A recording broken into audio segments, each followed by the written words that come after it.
Il voulait éliminer le capitaine Ibrahim Traoré. Un complot déjoué attend. Les révélations sont explosives. D'abord, les faits. Que s'est-il passé en janvier 2026? Quelles sont les preuves tangibles fournies par les services de renseignement burkinabé concernant ce nouveau complot du 3 janvier? Didier Noureddine Alou. Ouais, merci. Effectivement, dans la nuit du 3 au 4 janvier 2026, un complot visant l'assassinat du capitaine Ibrahim Traoré et la neutralisation d'infrastructures clés comme une base de drones est déjoué par les services de sécurité burkinabés. C'est l'information. Et puis cette information, elle a été portée à la connaissance du grand public par le ministre de la Sécurité publique, Mamadou Sabna. Et puis, de quoi s'agit-il en réalité?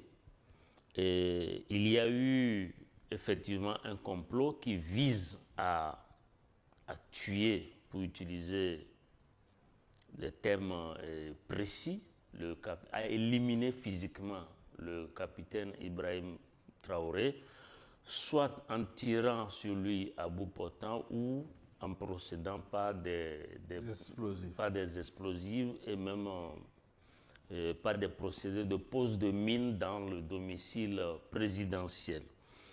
Et puis, vous avez bien fait de le rappeler, il y a un nom qui est revenu et qui a été désigné comme le commanditaire principal, c'est le lieutenant-colonel Paul-Henri Damiba. Et dans cette préparation, on apprend dans les communications officielles du Burkina Faso qu'il y a eu même des commerçants qui se sont déplacés jusqu'à Lomé pour le rencontrer Damiba, discuter avec lui et préparer donc cette action subversive. Et sur le terrain, il y a donc des militaires et même des civils qui sont mêlés à cette affaire. Et les preuves principales qu'on a vues, ce sont essentiellement les aveux que tout le monde a vus. Les intéressés sont passés aux aveux et ça a été diffusé directement à la télévision nationale du Burkina.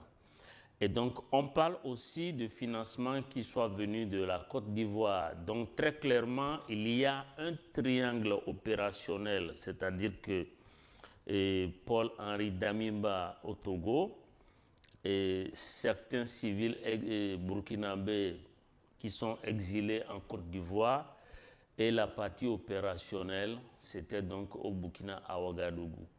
Donc, et puis on sent que vraiment il y a une forte opposition structurée qui dépasse le cadre d'une simple opposition politique, mais qui a pris le chemin de carrément déstabiliser la lutte qui se mène au Burkina Faso, la nouvelle marche du pays, tout ce que le peuple de l'AES est en train de faire, tout ce que le capitaine Ibrahim Traoré est en train de faire.